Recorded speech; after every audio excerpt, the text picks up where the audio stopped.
ದಿನಗಳನ್ನು ಎಣಿಸುವ ಜ್ಞಾನ. ಜೆ. ಶ್ಯಾಮ್ ಜೆಬೆದುರೈ. ಅಧ್ಯಾಯ 1. ದಿನಗಳನ್ನು ಎಣಿಸುವ ಜ್ಞಾನ. ನಮ್ಮ ದಿನಗಳು ಕೊಂಚವೇ ಎಂದು ಎಣಿಸಿಕೊಳ್ಳುವ ಹಾಗೆ ನಮಗೆ ಕಲಿಸು. ಕೀರ್ತನೆ 90:12. ಒಂದು ಚಿಕ್ಕ ಪ್ರಾರ್ಥನೆಯು ಇಲ್ಲಿ ಬರೆಯಲ್ಪಟ್ಟಿದೆ. ದೇವರೇ, ನಮ್ಮ ದಿನಗಳು ಕೊಂಚವೇ ಎಂದು ಎಣಿಸಿಕೊಳ್ಳುವ ಹಾಗೆ ನಮಗೆ ಕಲಿಸು ಎಂಬುದಾಗಿದೆ. ಈ ಪ್ರಾರ್ಥನೆಯನ್ನು ಬರೆದವರು ಯಾರು? ಇದು ಕೀರ್ತನೆಯಲ್ಲಿ ಬರೆಯಲ್ಪಟ್ಟಿರುವುದರಿಂದ ದಾವೀದನೇ ಇದನ್ನು ಬರೆದಿದ್ದಾನೆ ಎಂದು ನಾವು ತಿಳಿಯುತ್ತೇವೆ. ಆದರೆ ಈ ಕೀರ್ತನೆಯ ಪ್ರಾರಂಭದಲ್ಲಿ ಒಂದು ಮಾತು ಬರೆಯಲ್ಪಟ್ಟಿರುವುದನ್ನು ನಾವು ಕಾಣಬಹುದು. ಇದು ದೇವರ ಮನುಷ್ಯನಾದ ಮೋಶೆಯ ಪ್ರಾರ್ಥನೆ ಎಂದು ಬರೆಯಲ್ಪಟ್ಟಿದೆ. ಇದನ್ನು ಓದುವಾಗ ನನ್ನಲ್ಲಿ ಒಂದು ರೀತಿಯ ಭಯ, ಭಕ್ತಿ ಪ್ರಾರಂಭವಾಯಿತು. ಸಂತೋಷವು ಆರಂಭವಾಯಿತು. ದೇವರ ಮನುಷ್ಯನಾದ ಮೋಶೆಯನ್ನು ಉನ್ನತವಾದ ಸ್ಥಾನದಲ್ಲಿ ನಿಲ್ಲಿಸಿ ಈ ಪ್ರಾರ್ಥನೆಯು ದೇವರ ಮನುಷ್ಯನಾದ ಮೋಶೆಯ ಪ್ರಾರ್ಥನೆ ಎಂದು ಪರಲೋಕವು ನಮಗೆ ತಿಳಿಯಪಡಿಸುತ್ತದೆ. ನಮ್ಮ ಒಬ್ಬೊಬ್ಬರ ಬಗ್ಗೆಯೂ ದೇವರು ಈ ರೀತಿಯಾಗಿ ಹೇಳಿದರೆ ಎಂಥ ಆನಂದವಾಗುತ್ತದೆಯಲ್ಲವೇ? ದೇವರ ಮನುಷ್ಯನಾಗಿರುವ ಶ್ಯಾಮ್ ಜೆಬೆದುರೈಯವರ ಪ್ರಾರ್ಥನೆ ಎಂದು ಹಾಗೆಯೇ ನಿಮ್ಮ ಹೆಸರನ್ನು ಸೂಚಿಸಿ. ಇಂಥವರ ಪ್ರಾರ್ಥನೆ ಎಂದು ಲೋಕದವರಿಗೆ ದೇವರು ತಿಳಿಸುವುದಾದರೆ ನಮಗೆಷ್ಟು ಆನಂದವಾಗುತ್ತದೆ ಅಲ್ಲವೇ? ಸತ್ಯವೇದದಲ್ಲಿ ದೇವ ಮನುಷ್ಯರೆಂದು 7 ಜನರನ್ನು ಕುರಿತು ಬರೆಯಲ್ಪಟ್ಟಿರುತ್ತದೆ. 1ನೇಯದು ಮೋಶೆ, ಧರ್ಮೋಪದೇಶ ಕಾಂಡ 33:1.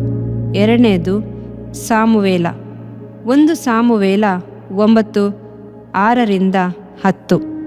3ನೇದು ದಾವೀದ, ನೆಹೆಮೀಯ 12:25. 4ನೇದು ಏಲಿಯ, 1 ಅರಸು 17:18. 5ನೇದು ಎಲಿಷ, 2 ಅರಸು 4:7. 6ನೇಯದು ಶೆಮಾಯ, 2 ಪೂರ್ವಕಾಲ ವೃತ್ತಾಂತ 11:2. 7ನೇಯದು ಹಾನಾನನು, ಯೆರೆಮೀಯ 35:4. ದೇವರ ಮನುಷ್ಯರುಗಳು 7 ಜನರಿದ್ದರೂ ಕೂಡ ಮೋಶೆಯನ್ನು ಮಾತ್ರವೇ ಸತ್ಯವೇದದಲ್ಲಿ ಮೊಟ್ಟ ಮೊದಲು ಎತ್ತಿ ತೋರಿಸುತ್ತದೆ. ದೇವರ ಮನುಷ್ಯನೆಂದು ಕರೆದಿದ್ದಾರೆ. ಮೋಶೆ ಒಬ್ಬ ಪ್ರಾರ್ಥನಾ ವೀರನು. ಆತನ ಹೆಸರನ್ನು ಜ್ಞಾಪಕ ಮಾಡಿಕೊಳ್ಳುವಾಗ ಒಂದು ಭಯಭಕ್ತಿ, ಪ್ರಾರ್ಥಿಸಬೇಕೆಂಬ ಹಂಬಲ ನಮ್ಮಲ್ಲಿ ಹುಟ್ಟುತ್ತದೆ. ಕಾರಣ ಮೋಶೆ ದೇವರೊಂದಿಗೆ ಸಂಚರಿಸಿದನು, ದೇವರಿಗೆ ಬಹಳ ಹತ್ತಿರದಲ್ಲಿದ್ದನು. ಕರ್ತನು ಒಬ್ಬ ಸ್ನೇಹಿತನೊಂದಿಗೆ ಮಾತನಾಡಿದಂತೆ ಮೋಶೆಯೊಂದಿಗೆ ಮುಖಾಮುಖಿಯಾಗಿ ಮಾತನಾಡುತ್ತಿದ್ದನು. ಮೋಶೆಯ ಜೀವಮಾನದಲ್ಲಿ 2 ಸಾರಿ 40 ದಿನಗಳು ಸೀನಾಯಿ ಬೆಟ್ಟದಲ್ಲಿ ಹಗಲಿರುಳು ದೇವರ ಸನ್ನಿಧಿಯಲ್ಲಿ ಕಾದಿದ್ದನು. ದೇವರಿಂದ 10 ಕಟ್ಟಳೆಗಳನ್ನು ಹೊಂದಿಕೊಂಡನು. ಮೋಶೆಯನ್ನು ಕುರಿತು ಕರ್ತನು ಸಾಕ್ಷಿ ಕೊಡುವಾಗ, ಮೋಶೆಯು ನನ್ನ ಮನೆಯಲ್ಲೆಲ್ಲ ನಂಬಿಗಸ್ತನು, ಭೂಮಿಯ ಮೇಲಿರುವ ಎಲ್ಲ ಮನುಷ್ಯರಿಗಿಂತಲೂ ಸಾತ್ವಿಕನು ಎಂದನು. ನಾನು ಬೇರೆಯವರೊಂದಿಗೆ ಮಾತನಾಡುವ ಹಾಗೆ ಮೋಶೆಯೊಂದಿಗೆ ಮಾತನಾಡುವುದಿಲ್ಲ. ಇತರರೊಂದಿಗೆ ನಾನು ಕನಸಿನಲ್ಲಿಯೂ ದರ್ಶನಗಳಿಂದಲೂ ಮಾತನಾಡುತ್ತೇನೆ. ಆದರೆ ನನ್ನ ದಾಸನಾದ ಮೋಶೆಯೊಂದಿಗೂ ಮುಖಾಮುಖಿ ಪ್ರತ್ಯಕ್ಷವಾಗಿ ಮಾತನಾಡುತ್ತೇನೆ ಎಂದನು. ಹೌದು, ದೇವರೊಂದಿಗೆ ಮುಖಾಮುಖಿ ಮಾತನಾಡುವ ಭಾಗ್ಯವನ್ನು ಮೋಶೆ ಹೊಂದಿದ್ದನು. ಹೀಗೆ ದೇವರ ಮನುಷ್ಯನಾದ ಮೋಶೆಯ ಪ್ರಾರ್ಥನೆಯನ್ನೇ ನಾವೀಗ ಧ್ಯಾನಿಸಲು ಹೋಗುತ್ತಿದ್ದೇವೆ. ನಿಶ್ಚಯವಾಗಿಯೂ ಈ ಮಾತುಗಳು ನಿಮ್ಮಲ್ಲಿ ದೊಡ್ಡ ಉಜ್ಜೀವನವನ್ನೇ ಉಂಟು ಮಾಡುತ್ತದೆ ಎಂದು ನಾನು ನಂಬುತ್ತೇನೆ. ಆ ಮೋಶೆಯು ಯಾವ ವಿಷಯವಾಗಿ ದೇವರನ್ನು ಕೇಳಿಕೊಂಡು ಪ್ರಾರ್ಥಿಸುತ್ತಾನೆ? ನಮಗೆ ಜ್ಞಾನ ಹೃದಯವನ್ನು ಕೊಡು, ನಮ್ಮ ದಿನಗಳು ಕೊಂಚವೇ ಎಂದು ಎಣಿಸಿಕೊಳ್ಳುವ ಹಾಗೆ ನಮಗೆ ಕಲಿಸು ಎಂದು ಪ್ರಾರ್ಥಿಸುತ್ತಾನೆ. ಇಂದು ಮನುಷ್ಯನು ಎಷ್ಟೆಷ್ಟೋ ವಿಧವಾದ ಜ್ಞಾನವನ್ನು ಪಡೆದಿರುವನು. ಕಂಪ್ಯೂಟರನ್ನು ಕಂಡುಹಿಡಿದ ಮನುಷ್ಯನ ಜ್ಞಾನವು ಬಹಳವಾದ ಕಾರ್ಯಗಳನ್ನು ಮಾಡುತ್ತಲಿದೆ. ಚಂದ್ರಮಂಡಲಕ್ಕೆ ಹೋಗುವ ಅರಿವು ಅವನಿಗಿದೆ. ಅಣುಗುಂಡುಗಳನ್ನು ಕಂಡುಹಿಡಿದು ಲೋಕವನ್ನೇ ನಾಶಪಡಿಸುವುದು ಹೇಗೆಂಬ ಜ್ಞಾನವನ್ನು ಅವನು ಪಡೆದಿದ್ದಾನೆ. ಆದರೆ ಮನುಷ್ಯನಿಗೆ ಇಲ್ಲದ ತಿಳುವಳಿಕೆ ಎಂದರೆ ದಿನಗಳನ್ನು ಎಣಿಸುವುದು. ಈ ಲೋಕದಲ್ಲಿ ನಾವು ಜೀವಿಸಲು ಕೊಡಲ್ಪಟ್ಟಿರುವ ದಿನಗಳೆಷ್ಟು ಎಂಬುದನ್ನು ತಿಳಿಯುವ ಜ್ಞಾನವು ನಮಗಿಲ್ಲ. ನಮ್ಮ ಅಂತ್ಯ ದಿನಗಳು ಯಾವಾಗ ಎಂಬುದನ್ನು ನಾವರಿಯುವೆವು. ಆದುದರಿಂದ ಕೊಡಲ್ಪಟ್ಟ ದಿನಗಳನ್ನು ಉಪಯೋಗಿಸಿಕೊಳ್ಳುವುದು ನಮಗೆ ಗೊತ್ತಿಲ್ಲ. ಮೋಶೆಯು ಚಿಕ್ಕದಾಗಿ ಪ್ರಾರ್ಥಿಸುತ್ತಾನೆ. ಸೆರೆಮನೆಯಲ್ಲಿ ನೇಣುಗಂಬವೇರಲು ಸಿದ್ಧನಾಗಿದ್ದ ಕೈದಿಯನೊಬ್ಬನು ಒಂದು ಸಾರಿ ನನ್ನನ್ನು ನೋಡಿ ಹೀಗೆ ಹೇಳಿದ, ಅಯ್ಯ, ಹೊರಗಿರುವ ಜನರಿಗೆ ದಿನಗಳನ್ನು ಎಣಿಸುವುದು ಯೋಚನೆ ಇಲ್ಲ, ಆದರೆ ನನಗಾದರೂ ದಿನಗಳನ್ನು ಎಣಿಸುವ ತಿಳುವಳಿಕೆ ಇದೆ. ಏಕೆಂದರೆ ನ್ಯಾಯಾಲಯವು ನನಗೆ ಗಲ್ಲಿನ ಶಿಕ್ಷೆಯನ್ನು ವಿಧಿಸಿದೆ, ಸಮಯವನ್ನು ಗೊತ್ತು ಮಾಡಿದ್ದಾರೆ. ದಿನ ಕಳೆದಂತೆಲ್ಲ ಮರಣದ ಭಯವು ನನ್ನನ್ನು ಆವರಿಸಿಕೊಳ್ಳುತ್ತದೆ. ಆ ಕೈದಿಯು ಕಣ್ಣೀರಿನಿಂದ ಹೇಳಿದನು, ಅಯ್ಯ, ಹಗಲಿರುಳು ನನ್ನ ಕಣ್ಣಿನ ಮುಂದೆ ಆ ನೇಣಿನ ಹಗ್ಗ ಆಡಿಕೊಂಡಿದೆ.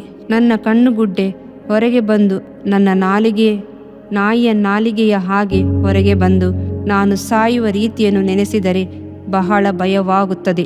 ಕಾರ್ಗತ್ತಲಿನಲ್ಲಿ ನನ್ನ ಆತ್ಮ ನಾಶವಾಗಿ ಹೋಗುತ್ತದಲ್ಲ, ನಂತರ ನನ್ನ ಆತ್ಮ ನಿತ್ಯತ್ವವನ್ನು ಎಲ್ಲಿ ಕಳೆಯುತ್ತದೆ?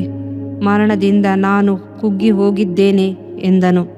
ದಿನಗಳನ್ನು ಎಣಿಸುವುದಕ್ಕೂ ಕಂಡುಕೊಂಡಾಗಲೇ ಒಂದು ಭಯ. ಏಕೆ? ನಮ್ಮ ಮರಣದ ನಂತರ ಎಲ್ಲಿ ಹೋಗಬೇಕೆಂಬುದನ್ನು ತಿಳಿಯದಿರುವುದೇ. ಗಲ್ಲಿನ ಶಿಕ್ಷೆಗಾಗಿ ಕಾದಿದ್ದ ಆ ವ್ಯಕ್ತಿಯು ಇನ್ನೊಂದು ವಿಷಯವನ್ನು ನನಗೆ ಹೇಳಿದನು. ಅಯ್ಯ, ಹೊರಗಿನ ಜನರಿಗೆ ದಿನಗಳು ಎಣಿಕೆ ತಿಳಿಯದಿರುವುದರಿಂದ, ತಮ್ಮ ಅಂತ್ಯ ಯಾವಾಗ ಎಂಬುದು ತಿಳಿಯದೇ ಇರುವುದರಿಂದಲೂ ಅವರು ಮನಸ್ಸು ಬಂದಂತೆ ಜೀವಿಸುತ್ತಿದ್ದಾರೆ, ಪಾಪವನ್ನು ನೀರಿನಂತೆ ಕುಡಿಯುತ್ತಿದ್ದಾರೆ. ಅವರ ದಿನಗಳು ಕೊಂಚವೇ ಎಂದು ಅವರಿಗೆ ತಿಳಿದಿಲ್ಲ ಎಂದನು. ಪ್ರೀತಿಯ ದೇವರ ಮಕ್ಕಳೇ, ಒಂದನ್ನು ಮಾತ್ರ ನಿಮಗೆ ಖಂಡಿತವಾಗಿ ತಿಳಿಸಲು ಬಯಸುತ್ತೇನೆ. ನಮಗೆ ಈ ಭೂಮಿಯಲ್ಲಿ ಕೊಡಲ್ಪಟ್ಟಿರುವ ಈ ಜೀವಿತ ಬಹಳ ಕಡಿಮೆ. ಅಂತ್ಯ ದಿನಗಳಿಗೆ ಬಂದು ಬಿಟ್ಟಿದ್ದೇವೆ. ಚರಿತ್ರೆಯ ಕೊನೆಯ ಭಾಗದಲ್ಲಿ ನಿಂತಿದ್ದೇವೆ. ಇನ್ನು ಭೂಮಿಯಲ್ಲಿ ಒಂದು ತಲೆಮಾರು ಹುಟ್ಟುವುದೋ ಎನ್ನುವುದೇ ಒಂದು ಸಂದೇಹವಾಗಿದೆ. 2 ಕಾರ್ಯಗಳು ಯಾವಾಗಲೂ ನಮ್ಮ ಮುಂದಿದೆ. ಒಂದು ನಮ್ಮ ಮರಣ, ಮತ್ತೊಂದು ಯೇಸು ಕ್ರಿಸ್ತನ ಬರೋಣ. ಇವೆರಡರಲ್ಲಿ ನಾವು ಯಾವುದನ್ನು ಮೊದಲು ಸಂಧಿಸುತ್ತೇವೆಂಬುದು ನಮಗೆ ಗೊತ್ತಿಲ್ಲ. ಒಂದು ವೇಳೆ ಯೇಸು ಕ್ರಿಸ್ತನ ಯಾರೆಂಬುದೇ ಗೊತ್ತಿಲ್ಲದ ಜನರಿಗೆ ದಿನಗಳನ್ನು ಎಣಿಸುವ ದಿನಗಳು ಭಯವನ್ನು ಹುಟ್ಟಿಸಬಹುದು. ಎಲ್ಲಿ ಹೋಗುತ್ತೇವೆಂಬುದು ತಿಳಿಯದರಾಗಿರುವ ಭಯ. ತಿಳಿದಿರುವ ನಾವು ಆ ದಿನವನ್ನು ಉಪಯೋಗಿಸಿಕೊಳ್ಳೋಣ. ಆ ದಿನಗಳನ್ನು ನಮಗೆ ಬೋಧಿಸು ಎಂದು ಬೇಡಿಕೊಳ್ಳೋಣವೇ? ಕೆಲವು ವರ್ಷಗಳ ಹಿಂದೆ ಒಬ್ಬ ಪ್ರಸಿದ್ಧಿ ಹೊಂದಿದ ಕವಿಯಿದ್ದನು. ಹೇರಳವಾದ ಸಿನಿಮಾ ಹಾಡುಗಳನ್ನು ರಚಿಸಿದ್ದನು. ತತ್ವಜ್ಞಾನಿ ಕೂಡ ಆಗಿದ್ದನು. ಒಂದು ದಿನಗಳ ಎಣಿಕೆಯ ಬಗ್ಗೆ ಒಂದು ಕವಿತೆಯನ್ನು ಬರೆಯಲು ಆರಂಭಿಸಿದನು. ಆ ಕವಿತೆಯಲ್ಲಿ ಒಬ್ಬರು ಸತ್ತರೆ ಅವನ ಮನೆಯವರಿಗೂ ಬಂಧುಗಳು ಬಂದು ಅಳುತ್ತಾರೆ. ಅವನ ಕಳೆ ಬರವು ಬೀದಿಗೆ ಬಂದಾಗ ಪತ್ನಿ ಬೀದಿಯವರೆಗೂ ಬಂದು ಅಳುತ್ತಾಳೆ. ಮದುವೆ ಮಾಡಿಕೊಂಡೆವು, ಒಟ್ಟಾಗಿ ಬಾಳಿದೆವು, ನನ್ನನ್ನು ಬಿಟ್ಟು ಹೊರಟು ಹೋದೆಯಲ್ಲ ಎಂದು ಬಿಕ್ಕಿ ಬಿಕ್ಕಿ ಅಳುತ್ತಾಳೆ. ನಂತರ ಕಳೆ ಬರವನ್ನು ಸಮಾಧಿಗೆ ತರುತ್ತಾರೆ. ಅಲ್ಲಿಗೆ ಮಗನು ಬರುತ್ತಾನೆ. ಕೊಳ್ಳಿಯಿಡುವುದಕ್ಕಾಗಿ ಈ ಸ್ಥಳದಲ್ಲಿ ತತ್ವಜ್ಞಾನಿ ಯೋಚಿಸಲು ಆರಂಭಿಸುತ್ತಾನೆ. ಮನೆಯವರಿಗೆ ಬಂಧುಗಳು, ಬೀದಿಯವರೆಗೆ ಪತ್ನಿ, ಸ್ಮಶಾನದವರೆಗೆ ಮಕ್ಕಳು, ಕೊನೆಯವರೆಗೆ ಯಾರು? ಹೌದು, ಕೊನೆಯವರೆಗೆ ಯಾರು ಎಂದು ಯೋಚಿಸಲು ಆರಂಭಿಸಿದನು. ಸಮಾಧಿಯ ನಂತರ ಅವನೊಂದಿಗೆ ಬರುವವರು ಯಾರು? ಮರಣಾನಂತರದ ಸ್ಥಿತಿ ಏನು? ಕವಿಯು ವಿಜ್ಞಾನದ ಪುಸ್ತಕಗಳನ್ನೆಲ್ಲ ತಿರುಗಿಸಿದನು. ಯಾವುದಕ್ಕೂ ಉತ್ತರ ಸಿಗಲೇ ಇಲ್ಲ. ಆದುದರಿಂದ ಆತನು ಬಹಳ ದುಃಖದಿಂದ ಕೊನೆಯವರೆಗೆ ಯಾರು ಎಂದು ಬರೆದು ಅಷ್ಟಕ್ಕೆ ನಿಲ್ಲಿಸಿ ಹೊರಟು ಹೋದನಂತೆ. ಒಂದು ವೇಳೆ ಲೋಕದ ಜ್ಞಾನಿಗಳಿಗೆ ತಿಳಿದಿರಬಹುದು, ಆದರೆ ನಮ್ಮ ಪ್ರೀತಿಯ ರಕ್ಷಕನಾದ ಯೇಸು ಹೇಳುತ್ತಾನೆ, ಯುಗದ ಸಮಾಪ್ತಿಯವರೆಗೂ ಎಲ್ಲ ದಿವಸ ನಿಮ್ಮ ಸಂಗಡ ಇರುತ್ತೇನೆ. ಕೊನೆಯವರೆಗೂ ಯೇಸು ಕ್ರಿಸ್ತನೇ. ಈ ಲೋಕದ ಓಟವನ್ನು ಮುಗಿಸಿದ ನಂತರ ಯೇಸು ಕ್ರಿಸ್ತನೇ, ಆತನೊಬ್ಬನೇ ನಿತ್ಯ ಕಾಲಕ್ಕೂ ಇರುವಂತವನು, ಎಂದೆಂದಿಗೂ ಜೀವಿಸುವವನು ಆತನೊಬ್ಬನೇ. ನಮ್ಮ ನಿತ್ಯವಾದ ಜೀವಿತದಲ್ಲಿ ಯೇಸುವಿನೊಂದಿಗೆ ಎಂದೆಂದಿಗೂ ಜೀವಿಸುವುದಕ್ಕಾಗಿ ಕರ್ತನನ್ನು ನೋಡಿ ನಮ್ಮ ದಿನಗಳು ಕೊಂಚವೇ ಎಂದು ಎಣಿಸಿಕೊಳ್ಳುವ ಹಾಗೆ ನಮಗೆ ಕಲಿಸು. ಆಗ ಜ್ಞಾನದ ಹೃದಯವನ್ನು ಪಡೆದುಕೊಳ್ಳುವೆನು. ಕೀರ್ತನೆ 90:12 ಎಂದು ಪ್ರಾರ್ಥಿಸುವುದು ಎಷ್ಟು ಅವಶ್ಯವಾಗಿದೆ. ಡಾಕ್ಟರ್ ಜಸ್ಟಿಸ್ ಪ್ರಭಾಕರ್ನವರ ಮೇಲೆ ಅವರ ಅತ್ಯಧಿಕವಾದ ಪ್ರೀತಿ ಹಾಗೂ ಗೌರವವಿದೆ. ನಾವಿಬ್ಬರು ಕೊರಿಯಾ ದೇಶಕ್ಕೆ ಹೋದೆವು. ಹಲವಾರು ವಿಮಾನಗಳಲ್ಲಿ ಒಂದಾಗಿ ಪ್ರಯಾಣ ಮಾಡಿದೆವು. ಒಂದೇ ಹೋಟೆಲ್ನಲ್ಲಿ ತಂಗಿದ್ದೆವು. ಕರ್ತನ ಮೇಲೆ ಅವರಿಗೆ ಅಪರಿಮಿತವಾದ ಪ್ರೀತಿ. ಹೇಗಾದರೂ ಮಾಡಿ 10 ಲಕ್ಷ ಆತ್ಮಗಳನ್ನು ಕರ್ತನಿಗಾಗಿ ಆದಾಯ ಮಾಡಿ ಸಭೆಗೆ ಸೇರಿಸಬೇಕೆಂಬುದೇ ಅವರ ದರ್ಶನವಾಗಿತ್ತು. ಹಲವು ವರ್ಷಗಳ ಹಿಂದೆ ನಾನು ಕೊರಿಯಾ ದೇಶಕ್ಕೆ ಹೋಗಿದ್ದಾಗ ಅವರಿಗೆ ಮದುವೆ ಆಗಿರಲಿಲ್ಲ. ಕೆಲವೇ 1 ವರ್ಷಗಳಲ್ಲಿ ಅವರಲ್ಲಿ ದೊಡ್ಡ ಮಾರ್ಪಾಡು. ಅವರು ಅಷ್ಟು ಬೇಗ ತೀರಿ ಹೋಗುತ್ತಾರೆಂದು ನಾನು ನೆನೆಸಿರಲಿಲ್ಲ. ಅವರು ತೀರಿ ಹೋದ ಸುದ್ದಿಯನ್ನು ಕೇಳಿದ ತಕ್ಷಣವೇ ಅವರ ಮನೆಗೆ ಓಡಿ ಹೋದೆನು. ಯೌವನಸ್ಥಳಾದ ಅವರ ಪತ್ನಿ ನಿಂತುಕೊಂಡಿದ್ದರು. 9 ತಿಂಗಳ ಚಿಕ್ಕ ಮಗು ಅವರ ಕೈಯಲ್ಲಿತ್ತು. 2 ವರ್ಷಗಳು ತುಂಬಿರದ ಒಬ್ಬ ಚಿಕ್ಕ ಬಾಲಕನು ಬೇರೆ. ಈ ದೃಶ್ಯ ನನ್ನ ಹೃದಯವನ್ನೇ ಒಡೆಯಿತು. ನನಗೆ ತಿಳಿಯದ ಹಾಗೆ ಒಂದು ಯೋಚನೆ ನನ್ನಲ್ಲಿ 4 ವರ್ಷಗಳ ಕೆಳಗೆ ಅವರು ಹೀಗಾಗಬಹುದೆಂಬುದನ್ನು ಅವರು ಅರಿತಿದ್ದರೆ ಕುಟುಂಬದ ಜೀವಿತದ ಬಗ್ಗೆ ಯಾವ ತೀರ್ಮಾನವನ್ನು ತೆಗೆದುಕೊಳ್ಳುತ್ತಿದ್ದರೋ ಏನೋ. ಏನೇನು ಯೋಚನೆಗಳು ನನ್ನ ಹೃದಯವನ್ನು ಹಿಂಡುವವು. ನನ್ನಲ್ಲಿ ಏಳುವ ಸಾವಿರಾರು ಪ್ರಶ್ನೆಗಳಿಗೆ ನನ್ನಲ್ಲಿ ಉತ್ತರವಿರಲಿಲ್ಲ. ಮೋಶೆಯ ಪ್ರಾರ್ಥನೆಯನ್ನೇ ಮಾಡಿದೆನು. ಜ್ಞಾನದ ಹೃದಯವನ್ನು ಅನುಗ್ರಹಿಸೆಂದು ಬೇಡಿಕೊಂಡೆನು. ಕರ್ತನು ನಮ್ಮನ್ನು ಒಂದು ಉದ್ದೇಶಕ್ಕಾಗಿಯೇ ಈ ಲೋಕದಲ್ಲಿಟ್ಟಿದ್ದಾನೆ. 100 ಕೋಟಿಗಳಿಗಿಂತಲೂ ಹೆಚ್ಚು ಮಕ್ಕಳಿರುವ ಈ ದೊಡ್ಡ ದೇಶದಲ್ಲಿ ನಮ್ಮನ್ನಿರಿಸುತ್ತಾನೆ. ತಮ್ಮ ರಕ್ಷಣೆಯನ್ನೇ ತಿಳಿಯದೆ ಕತ್ತಲಲ್ಲಿ ಹುಳುಗಳಂತೆ ಚಡಪಡಿಸುತ್ತಾ ಪಾತಾಳದ ಕಡೆಗೆ ಸಾಗುತ್ತಿರುವ ಲಕ್ಷಾಂತರ ಜನರ ಮಧ್ಯದಲ್ಲಿ ನಮ್ಮನ್ನಿರಿಸಿದ್ದಾನೆ. ಈ ಕೊಂಚ ಕಾಲದಲ್ಲಿ ನಾವು ಮಾಡಬೇಕಾದ ಕರ್ತವ್ಯಗಳೇನು? ನೆರವೇರಿಸಬೇಕಾದ ಕಾರ್ಯಗಳು ಬಹಳಷ್ಟಿವೆ. ಇದಕ್ಕಾಗಿ ನಮಗೆ ಜ್ಞಾನದ ಹೃದಯ ಬೇಕಲ್ಲವೇ? ನಾವು ಒಂದು ಅಂಗಡಿಗೆ ಹೋಗಿದ್ದಾಗ ಅಲ್ಲಿ ಒಂದು ಬೋರ್ಡನ್ನು ಬರೆದು ಹಾಕಿದ್ದರು. ಕಾಲವು ಬಂಗಾರ, ವ್ಯರ್ಥ ಮಾತುಗಳಿಂದ ನನ್ನ ಸಮಯವನ್ನು ಹಾಳು ಮಾಡಬೇಡಿರಿ ಎಂದು ಬರೆದಿದ್ದರು. ಒಬ್ಬ ವ್ಯಾಪಾರಿಗೆ ಕಾಲ, ದಿನ, ಸಮಯ, ಹಣ ಸಂಪಾದನೆಗೆ ಇಷ್ಟು ಅಮೂಲ್ಯವಾಗಿರಬೇಕಾದರೆ ನಾವು ಅನೇಕ ಆತ್ಮಗಳನ್ನು ಕ್ರಿಸ್ತನಿಗಾಗಿ ಆದಾಯ ಮಾಡಲು ಸಮಯವು ಬಹಳ ಅಮೂಲ್ಯವಾದುದಲ್ಲವೇ? ಪ್ರತಿದಿನವೂ ಸಾವಿರಾರು ಜನರು ನರಕದೆಡೆಗೆ ಸಾಗುತ್ತಿರುವರಲ್ಲ. ಕೆಲವು ವರ್ಷಗಳ ಹಿಂದೆ ನಾನು ಕನ್ಯಾಕುಮಾರಿಗೆ ಸೇವೆಗೆಂದು ಹೋಗಿದ್ದಾಗ ದಿಢೀರೆಂದು ನನಗೆ ಆಪತ್ತು ಸಂಭವಿಸುವುದೆಂದು ನನಗೆ ಗೊತ್ತಿರಲಿಲ್ಲ. ನಾನು ಪ್ರಸಂಗ ಮಾಡಿದ ಆಲಯವನ್ನು ಬಿಟ್ಟು ಸುಮಾರು 100 ಅಡಿ ದೂರಕ್ಕೆ ಬಂದಿದ್ದೆನು. ಆಗ ದಿಢೀರೆಂದು ಮರ್ಮವಾಗಿ ಬೀದಿ ದೀಪಗಳೆಲ್ಲವೂ ಆರಿಹೋಯಿತು. ತಕ್ಷಣವೇ ಪೊದೆಯೊಳಗಿಂದ ಕೆಲವು ಆಜಾನುಬಾಹುಗಳು ಕೈಗಳಲ್ಲಿ ದೊಣ್ಣೆಗಳನ್ನು ಹಿಡಿದುಕೊಂಡು ಬಂದು ನನ್ನನ್ನು ಸಿಕ್ಕಾಪಟ್ಟೆ ಹೊಡೆದು ನುಜ್ಜುಗುಜ್ಜು ಮಾಡಿದರು. ತಲೆಯ ಮೇಲೆ ಹೊಡೆದರು. ರಕ್ತದ ಮುಡುವಿನಲ್ಲಿ ಕೆಳಗೆ ಬಿದ್ದೆನು. ಇನ್ನೊಂದು ಕ್ಷಣದಲ್ಲಿ ಏನು ನಡೆಯುವುದೋ ತಿಳಿಯದಾಯಿತು. ಕತ್ತಿಯಿಂದ ನನ್ನ ತಲೆಯನ್ನು ಕತ್ತರಿಸುವವರು ಅಲ್ಲದೆ ಮತ್ತೆ ದಡಿಯಿಂದ ತಲೆಯ ಮೇಲೆ ಹೊಡೆಯುವವರು ಗೊತ್ತಿಲ್ಲ. ಏನೇ ಆಗಲಿ ಕೊನೆಯ ಗಳಿಗೆಯನ್ನು ಉಪಯೋಗಿಸಿಕೊಳ್ಳಲು ತೀರ್ಮಾನಿಸಿದೆನು. ಜ್ಞಾನದ ಹೃದಯವುಳ್ಳವನಾಗಿ ಆ ಗಳಿಗೆಯನ್ನು ಉಪಯೋಗಿಸುವುದು ಹೇಗೆ? ಕರ್ತನನ್ನು ಸ್ತುತಿಸಲು ಆರಂಭಿಸಿದೆನು.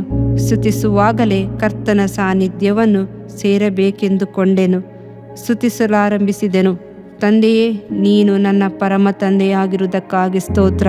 ನಿನ್ನ ಮಗುವಾಗಿ ನನ್ನನ್ನು ಅಂಗೀಕರಿಸಿಕೊಂಡಿದ್ದಕ್ಕಾಗಿ ಸ್ತೋತ್ರ. ರಕ್ಷಣೆಯನ್ನು ನನಗೆ ಅನುಗ್ರಹಿಸಿದ್ದಕ್ಕಾಗಿ ಸ್ತೋತ್ರ. ಪರಿಶುದ್ಧಾತ್ಮನ ಅಭಿಷೇಕದಿಂದ ನನ್ನನ್ನು ತುಂಬಿಸಿದ್ದಕ್ಕಾಗಿ ಸ್ತೋತ್ರ. ನಾನು ಒಬ್ಬ ದೊಡ್ಡ ಸೇವಕನಾಗಿ ಅಲ್ಲದಿದ್ದರೂ ಒಬ್ಬ ಚಿಕ್ಕ ಸೇವಕನನ್ನಾಗಿ ಮಾಡಿ ಒಂದು ಪಾತ್ರೆಯಾಗಿ ನನ್ನನ್ನು ಉಪಯೋಗಿಸುತ್ತಿರುವುದಕ್ಕಾಗಿ ಸ್ತೋತ್ರ ಎಂದು ಹೇಳುತ್ತಾ ದೇವರನ್ನು ಸ್ತುತಿಸಿ ಕೊಂಡಾಡಲು ಆರಂಭಿಸಿದೆನು. ಕರ್ತನಾದರೂ ನನ್ನ ಜೀವವನ್ನು ಸಂರಕ್ಷಿಸಿದನು. ಆತನು ನನ್ನನ್ನು ಮರಣಕ್ಕೆ ಒಪ್ಪಿಸಲಿಲ್ಲ. ಏನೇ ಆಗಲಿ ಪವಿತ್ರಾತ್ಮನು ಆ ಕ್ಷಣದಲ್ಲಿ ಕಲಿಸಿಕೊಟ್ಟ ಪಾಠವು ಕರ್ತನನ್ನು ಸ್ತುತಿಸಬೇಕೆನ್ನುವುದೇ. ಈ ಪುಸ್ತಕದ ಮೂಲಕವಾಗಿ ನಾವು ಜ್ಞಾನದ ಹೃದಯವುಳ್ಳವರಾಗಿ ನಡೆದುಕೊಳ್ಳಲು ಬೇಕಾದ 5 ವಿಷಯಗಳ ಬಗ್ಗೆ ನಿಮ್ಮೊಂದಿಗೆ ಮಾತನಾಡಲು ಬಯಸುತ್ತೇನೆ. ಅದನ್ನು ನೀವು ಆಳವಾಗಿ ಯೋಚಿಸಿ ಜ್ಞಾನಿಸಿ ನೋಡಿರಿ. ಅದು ನಿಮಗೆ ಬಹಳ ಆಶೀರ್ವಾದಕರವಾಗಿರುತ್ತದೆ. 1ನೇದು, ಸಮಯವು ಬಹಳ ಕಡಿಮೆ ಇದೆ. 2ನೇದು, ನಿತ್ಯವು ಬಹಳ ಉದ್ದವಾದದ್ದು. 3ನೇದು, ಪಾಪ ಅಸಹ್ಯವಾದದ್ದು. 4ನೇದು, ನರಕವು ನಿತ್ಯವಾದದ್ದು. 5ನೇದು, ಪರಲೋಕವು ನಮ್ಮದು. ಇದರಿಂದ ನಿನ್ನ ದೇಹಕ್ಕೆ ಆರೋಗ್ಯವು, ಎಲುಬುಗಳಿಗೆ ಸಾರವು ಉಂಟಾಗುವವು. ಜ್ಞಾನೋಕ್ತಿಗಳು 3ನೇ ಅಧ್ಯಾಯ 8ನೇ ವಾಕ್ಯ. ಪ್ರಿಯ ವೀಕ್ಷಕರೇ ಮತ್ತು ಕರ್ತನಲ್ಲಿ ಸಹೋದರ ಸಹೋದರಿಯರೇ, ನೀವು ನಮ್ಮ ಈ ಕಾರ್ಯಕ್ರಮವನ್ನ ವೀಕ್ಷಿಸಿದ್ದಕ್ಕಾಗಿ ದೇವರ ನಾಮದಲ್ಲಿ ನಿಮಗೆ ವಂದನೆಗಳು.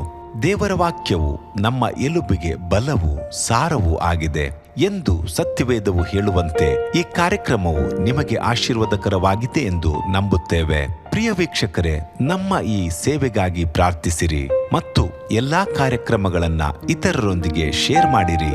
ಅದೇ ರೀತಿಯಾಗಿ ನಮ್ಮ ಈ ಯೂಟ್ಯೂಬ್ ಚಾನೆಲ್ ಅನ್ನು ಸಬ್ಸ್ಕ್ರೈಬ್ ಮಾಡಿರಿ ಹಾಗೂ ಲೈಕ್ ಮಾಡಿ. ನಿಮ್ಮ ಅನಿಸಿಕೆಗಳನ್ನು ಕಮೆಂಟ್ ಬಾಕ್ಸ್ನಲ್ಲಿ ನಮಗೆ ತಿಳಿಯಪಡಿಸಿ. ನಮ್ಮ ಸಂಖ್ಯೆ 7022104605. ಈ ಸಂಖ್ಯೆಗೆ ಕರೆ ಮಾಡಿರಿ. ಒಬ್ಬ ಪಾಪಿಯ ಪ್ರಾರ್ಥನೆ. ಯೇಸುವನ್ನು ರಕ್ಷಕನಾಗಿ ಅಂಗೀಕರಿಸಲು ಮಾಡಬೇಕಾದ ಪ್ರಾರ್ಥನೆ. ಪ್ರಿಯ ಪರಲೋಕದ ತಂದೆಯೇ, ಯೇಸುವಿನ ಹೆಸರಿನಲ್ಲಿ ನಾನು ನಿನ್ನ ಬಳಿಗೆ ಬಂದಿದ್ದೇನೆ. ನನ್ನ ಬಳಿಗೆ ಬರುವವರನ್ನು ನಾನು ತಳ್ಳಿಬಿಡುವುದೇ ಇಲ್ಲ. ಯೋಹಾನ 6:37 ಎಂದು ನಿನ್ನ ವಾಕ್ಯ ಹೇಳುತ್ತದಲ್ಲ. ಆದ್ದರಿಂದ ನೀನು ನನ್ನನ್ನು ತಳ್ಳಿಬಿಡದೆ ನನ್ನನ್ನು ಸೇರಿಸಿಕೊಳ್ಳುವಿ ಎಂದು ನನಗೆ ಗೊತ್ತಿದೆ. ಆದ್ದರಿಂದ ನಾನು ನಿನಗೆ ಸ್ತೋತ್ರ ಮಾಡುತ್ತೇನೆ. ನೀನು ನಿನ್ನ ವಾಕ್ಯದಲ್ಲಿ ನೀನು ಯೇಸುವನ್ನೇ ಕರ್ತನೆಂದು ಬಾಯಿಂದ ಅರಿಕೆ ಮಾಡಿಕೊಂಡು ದೇವರು ಆತನನ್ನು ಸತ್ತವರೊಳಗಿಂದ ಎಬ್ಬಿಸಿದನೆಂದು ಹೃದಯದಿಂದ ನಂಬಿದರೆ ನಿನಗೆ ರಕ್ಷಣೆಯಾಗುವುದು ಎಂತಲೂ ಕರ್ತನ ನಾಮವನ್ನ ಹೇಳಿಕೊಳ್ಳುವವರೆಲ್ಲರಿಗೆ ರಕ್ಷಣೆಯಾಗುವುದೆಂತಲೂ ಬರೆದಿದೆ. ರೋಮ 10:9-13 ವಾಕ್ಯ. ಯೇಸು ಕ್ರಿಸ್ತನು ದೇವಕುಮಾರನೆಂದು ನನ್ನ ಹೃದಯದಲ್ಲಿ ನಂಬುತ್ತೇನೆ. ನನ್ನನ್ನು ನೀತಿವಂತನನ್ನಾಗಿ ಮಾಡುವುದಕ್ಕಾಗಿ ಆತನು ಸತ್ತವರೊಳಗಿಂದ ಎಬ್ಬಿಸಲ್ಪಟ್ಟನು ಎಂದು ನಂಬುತ್ತೇನೆ. ನಾನು ಆತನ ನಾಮವನ್ನ ಹೇಳಿಕೊಳ್ಳುತ್ತೇನೆ. ಯೇಸುವೇ, ನೀನೇ ಕರ್ತನು. ತಂದೆಯೇ, ನೀನು ನನ್ನನ್ನು ರಕ್ಷಿಸಿದಿ ಎಂದು ನಾನು ನಂಬುತ್ತೇನೆ. ನಿನ್ನ ವಾಕ್ಯವು ಹೇಳುತ್ತದೆ, ಮನುಷ್ಯನು ಹೃದಯದಿಂದ ನಂಬುವುದರ ಮೂಲಕ ನೀತಿಯು ದೊರಕುತ್ತದೆ, ಬಾಯಿಂದ ಅರಿಕೆ ಮಾಡುವುದರ ಮೂಲಕ ರಕ್ಷಣೆಯಾಗುತ್ತದೆ. ರೋಮ 10:10. ನಾನೀಗ ನನ್ನ ಹೃದಯದಲ್ಲಿ ನಂಬುತ್ತೇನೆ ಹಾಗೂ ಯೇಸುವೇ ನನ್ನ ಕರ್ತನೆಂದು ಅರಿಕೆ ಮಾಡುತ್ತೇನೆ. ಆದುದರಿಂದ ನಾನೀಗ ರಕ್ಷಣೆ ಹೊಂದಿದ್ದೇನೆ. ಅಪ್ಪಾ ತಂದೆಯೇ, ನಿನಗೆ ಸ್ತೋತ್ರ. ಲೂಕನು ಬರೆದ ಸುವಾರ್ತೆ 11ನೇ ಅಧ್ಯಾಯದಲ್ಲಿ ಬರೆದಿರುವಂತೆ, ನಿಮ್ಮಲ್ಲಿ ತಂದೆಯಾದವನು ಮೀನನ್ನು ಕೇಳುವ ಮಗನಿಗೆ ಮೀನು ಕೊಡದೆ ಹಾವನ್ನು ಕೊಡುವನೆ? ಅಥವಾ ತತ್ತಿಯನ್ನು ಕೇಳಿದರೆ ಚೇಳನ್ನು ಕೊಡುವನೆ?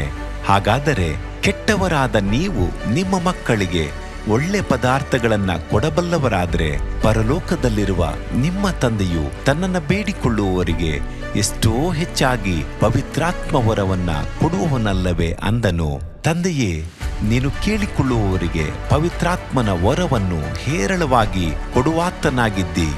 ಆದ್ದರಿಂದ ನನ್ನ ಮೇಲೆಯೂ ನಿನ್ನ ಆತ್ಮನನ್ನು ಸುರಿಸಬೇಕಾಗಿ ಬೇಡಿಕೊಳ್ಳುತ್ತೇನೆ. ಕೀರ್ತನೆ 81:10 ಬರೆದಿದೆ, ಅಗಲವಾಗಿ ಬಾಯಿದೆರೆಯಿರಿ, ಅದನ್ನು ತುಂಬಿಸುವೆನು. ಕರ್ತನೇ, ನನ್ನನ್ನು ಪವಿತ್ರಾತ್ಮನಿಂದ ತುಂಬಿದಂತ ನೀನು ನನ್ನನ್ನು ಅನ್ಯ ಭಾಷೆಯ ವರದಿಂದಲೂ ತುಂಬುವವನಾಗಿದ್ದಿ ಎಂದು ನಂಬುತ್ತೇನೆ. ಅದರಂತೆ ನಾನು ನನ್ನ ಬಾಯಿಯನ್ನು ತೆರೆದು ನಿನ್ನ ಸ್ತೋತ್ರ ಮಾಡುವಾಗ ಅನ್ಯ ಭಾಷೆಯ ಅಭಿಷೇಕದಿಂದ ನನ್ನನ್ನು ತುಂಬುವವನಾಗಿದ್ದಿ ಎಂದು ನಂಬುತ್ತೇನೆ. ಈಗ ನೀವು ನಿಮ್ಮ ಬಾಯಿಯನ್ನು ತೆರೆದು ಮಾತನಾಡುವಾಗ ಪವಿತ್ರಾತ್ಮನು ನಿಮ್ಮ ಬಾಯಿಯನ್ನು ತನ್ನ ಭಾಷೆಯಿಂದ ತುಂಬುವವನಾಗಿದ್ದಾನೆ. ಇದು ದೇವರ ಭಾಷೆಯಾಗಿದೆ. ಈ ಅಭಿಷೇಕವನ್ನ ಹೊಂದಿಕೊಳ್ಳಲು ನೀವು ನಿಮ್ಮ ಸ್ವರವನ್ನ ಉಪಯೋಗಿಸಬೇಕು. ಅದರಿಂದ ನೀವು ನಿಮ್ಮ ಬಾಯನ್ನು ತೆರೆದು ದೇವರಿಗೆ ಸ್ತೋತ್ರ ಮಾಡುವಾಗ ದೇವರು ನಿಮ್ಮನ್ನು ಅನ್ಯ ಭಾಷೆಯ ವರದಿಂದ ತುಂಬುವವನಾಗಿದ್ದಾನೆ. ಪ್ರಿಯರೇ, ಈಗ ನೀವು ಪವಿತ್ರಾತ್ಮನಿಂದ ತುಂಬಲ್ಪಟ್ಟ ಆತನ ಪ್ರಿಯ ಮಕ್ಕಳಾಗಿದ್ದೀರಿ. ದೇವರ ನಾಮಕ್ಕೆ ಸ್ತೋತ್ರವಾಗಲಿ.